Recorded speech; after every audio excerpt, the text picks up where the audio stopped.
पहले गोविंदपुर के पास एक बहुत ही घना जंगल हुआ करता था। वहाँ एक नैना नाम की इच्छाधारी नागिन रहती थी। नैना ने हाल ही में एक बच्चे को जन्म दिया था। नैना का बच्चा अद्भुत शक्तियों का मालिक था। उसके सर पर एक जादुई मणि लगी हुई थी।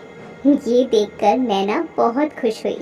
लेकिन जल्द ही नैना के बच्चे की बात गोगा तांत्रिक के कानों तक पहुंच जाती है।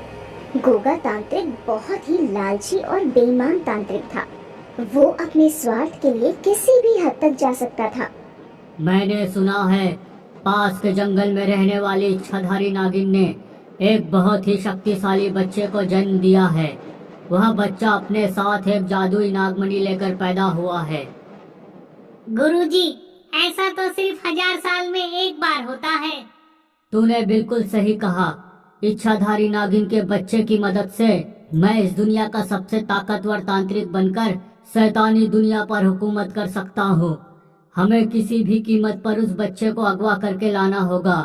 तू जाकर तैयारी शुरू कर दे। ठीक है गुरुजी, मैं समझ गया। अगले दिन दोनों उस नागिन की खोज में जंगल की ओर निकल पड़ते हैं। काफी देर खोजने के बाद आखिरकार दोनों नैना नागिन की गुफा तक पहुंच ही जाते हैं। अचानक उन दोनों को सामने देख नैना नागिन खतरा भाग जाती है और उन दोनों पर हमला कर देती है। लेकिन गोगा तांत्रिक पहले से ही पूरी तैयारी करके गया था, इसीलिए नैना के वार का उस पर कोई असर नहीं होता। फिर गोगा तांत्रिक अपनी जादुई छड़ी की मदद से नैना नागिन को एक आग के गोले में कैद करके जला देता है और उसके बच्चे को लेकर वहां से भाग जाता है। आग में जलकर नैना नागिन की मौत हो जाती है और वो एक चुड़ैल बन जाती है और गोगा तांत्रिक से बदला लेने के लिए निकल पड़ती है। दूसरी तरफ गोगा तांत्रिक नैना के बच्चे के सर पर लगी मणि निकालकर उसे अपनी छड़ी के ऊपर लगा लेता है और उस बच्चे को ले जाकर पहाड़ी वाली गुफा में कैद कर देता है। हा हा हा हा हा। अब मैं इस दुनिया का सबसे ताकतवर तांत्रिक बन गया हूँ। लेकिन गुरुजी, इच्छाधारी नागिन बहुत जिद्दी और खतरनाक होती है। वह कभी अपने दुश्मन को नहीं छोड़ती। वह अपना बदला लेकर ही रहती है। अरे बेवकूफ, ये सब किताबी बातें हैं। इसमें कोई सच्चाई नहीं है। और वैसे भी अब तक तो वो नागिन जलकर राख हो चुकी होगी। तो उसकी फिक्र मत कर। अब मेरे पास ये जादुई नागमणि है। उसके जैसी 10 नागिन भी मिलकर मेरा कुछ नहीं बिगाड़ सकती।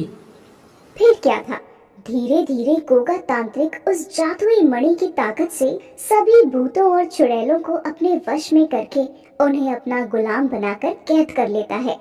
तुम सब मेरी बात कान खोल कर सुनो। आज से तुम सब वही करोगे जो मैं तुमसे करने के लिए कहूँगा। तभी एक चुड़ैल कहती है, हमने तेरा क्या बिगाड़ा है?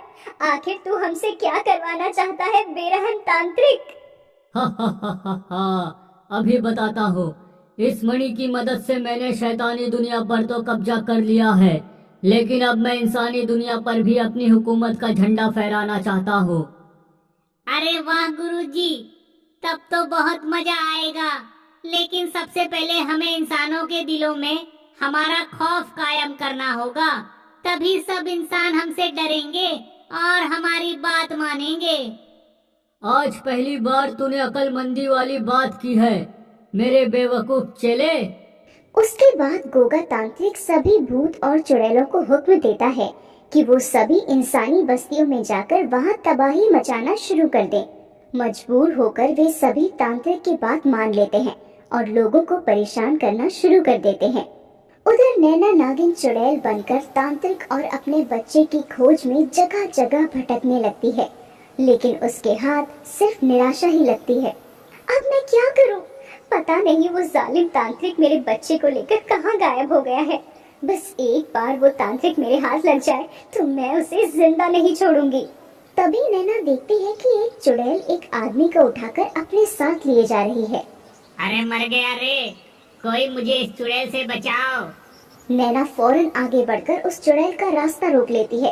इस बेकसूर आदमी को छोड़ दे, वरना मैं तुझे जलाकर राख कर दूंगी। तू मुझे नहीं जानती, मैं एक इच्छाधारी नागिन हूँ। मरने के बाद मैं चुड़ैल बन गई हूँ। अरे नहीं दीदी, ऐसा मत करना। मैं एक अच्छे घर की सीधी सादी चुड़ैल हूँ। मैं तो मजबूरी में ये सब काम कर रही हूँ। मुझे तेरी बातों पर यकीन नहीं है। तू मुझसे बचने के लिए झूठ बोल रही है। ठहर जा, अभी तुझे बताती हूँ। लेकिन तभी वहाँ शेरा नाम का भूत आ जाता है। ओए ठहर जा, ऐसा मत करना। मेरी बहन सच बोल रही है। गोगा नाम के तांत्रिक ने हमें अपना गुलाम बना लिया है, इसलिए उसकी बात मानने के अलावा हमारे पास और कोई रास्ता नहीं है। हाँ दीदी, मेरे भाई की बात का यकीन करो। उस तांत्रिक की छड़ी के ऊपर एक जादुई नागमणि लगी है। उसी की शक्ति से वो बहुत ही ताकतवर बन गया है। अब उसका कोई कुछ नहीं बिगाड़ सकता। क्या कहा? जादुई नागमणि? इसका मतलब ये वही तांत्रिक है जिससे बदला लेने के लिए मैं भटक रही हूँ। मेरा बच्चा इसी तांत्रिक के पास है और वो जादुई नागमणि मेरे बच्चे की है। तुम दोनों अभी मुझे उस तांत्रिक के पास ले चलो। अरे आप लोगों को जहाँ जाना है चले जाइए, लेकिन पहले मुझे छोड़ दीजिए। ओए, तू अभी तक यही खड़ा है? चल भाग यहाँ से। वो आदमी वहाँ से भाग जाता है। उसके बाद शेरा और उसकी चुड़ैल बहन नैना को लेकर पहाड़ी पर बनी तांत्रिक की गुफा में पहुँच जाते हैं। तभी नैना की नजर अपने बच्चे पर पड़ती है जो एक पिंजरे में कैद होता है। ये देखकर नैना उसे छुड़ाने की कोशिश करने लगती है, लेकिन तभी वहाँ तांत्रिक अपने चेले के साथ आ जाता है। अरे गुरुजी, यह नागिन तो मरने के बाद चुड़ैल बन गई है। अरे तो इसमें डरने वाली क्या बात है? इसने यहाँ आकर बहुत बड़ी गलती कर दी है। सुन नागिन, तू यहाँ अपने बेटे को बचाने आई है ना? अब तू देख, मैं तेरे बेटे को तेरी आंखों के सामने खत्म कर दूंगा। पिछली बार तूने मुझे धोखे से जला दिया था, लेकिन इस बार मैं तेरी एक नहीं चलने दूंगी। तू बहुत बोलती है। ठहर जा, मैं तुझे अभी सबक सिखाता हूँ। ये कहकर गोगा तांत्रिक अपनी जादुई छड़ी की मदद से नैना पर हमला कर देता है, लेकिन नैना पर उसका कोई असर नहीं होता। अरे गुरुजी, ये क्या हो गया? अरे बेवकूफ गुरु के बेवकूफ चेले, ये नागमणि मेरे बेटे की है और मैं एक नागिन हूँ, इसीलिए इसकी शक्ति का मुझ पर कोई असर नहीं होगा। ओ नहीं, ये तो सारा खेल उल्टा पड़ गया। अब क्या होगा गुरुजी? मैं तो कहता हूँ यहाँ से भाग चलते हैं, वरना ये नागिन हम दोनों को मार देगी। वैसे भी अब ये चुड़ैल बन गई है। ओए, तूने बिल्कुल सही कहा। यहाँ से भाग जाने में ही तुम दोनों की भलाई है, क्योंकि अब तुम दोनों के पाप का घड़ा भर चुका है। ओए गोगा, अब भी वक्त है, इस नागिन से माफी मांग ले, वरना ये तुझे जलाकर राख कर देगी। तू मेरा गुलाम होकर मुझे ही धमकी दे रहा है? तेरी इतनी हिम्मत! लगता है इस नागिन के साथ साथ तुझे भी सबक सिखाना पड़ेगा। ओए, तू मुझे बाद में सबक सिखा लेना, पहले इस नागिन से निपट। ये अभी तेरा खेल खत्म कर देगी। ओए नागिन दीदी, क्या सोच रही हो? अब इस गोगा के बच्चे को मारने का वक्त आ चुका है। हाँ हाँ उस्ताद, लड़ाई झगड़े में कुछ नहीं रखा, जान है तो जहान है। चलो चलो यहाँ से निकल लेते हैं, आप इस नागिन का मुकाबला नहीं कर सकते।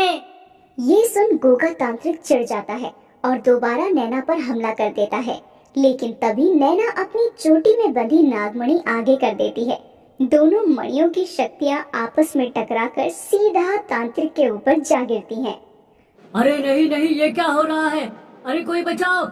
अरे नहीं, अरे मेरा पूरा शरीर जल रहा है। अरे कोई बचाओ मुझे! इस तरह गोगा तांत्रिक जलकर राख के ढेर में बदल जाता है। तभी नैना तांत्रिक के चेले को घूर कर देखती है।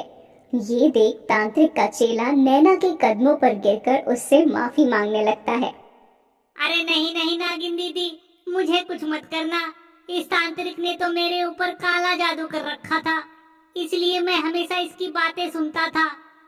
मैं कसम खाता हूँ नागिन दीदी, आज के बाद कभी कोई गलत काम नहीं करूँगा। उसे इस तरह गिड़गिड़ाता देख नैना उसे माफ कर देती है। तांत्रिक का चेला दुम दबाकर वहाँ से भाग जाता है। ओए जल्दी भाग और दोबारा यहाँ दिखाई मत देना। अगर आज के बाद तू मुझे नजर आया तो मैं तेरी टांगे तोड़ दूंगा। आपका बहुत बहुत शुक्रिया नागिन दीदी, इस गोगा से हमें बचाकर आपने हम पर बहुत उपकार किया है। मैं आपका जिंदगी भर एहसान मानूंगा। इस तरह सब कुछ पहले की तरह ठीक हो जाता है। सारे भूत और चुड़ैल आजाद हो जाते हैं और नैना अपने बच्चे को लेकर वहां से चली जाती है।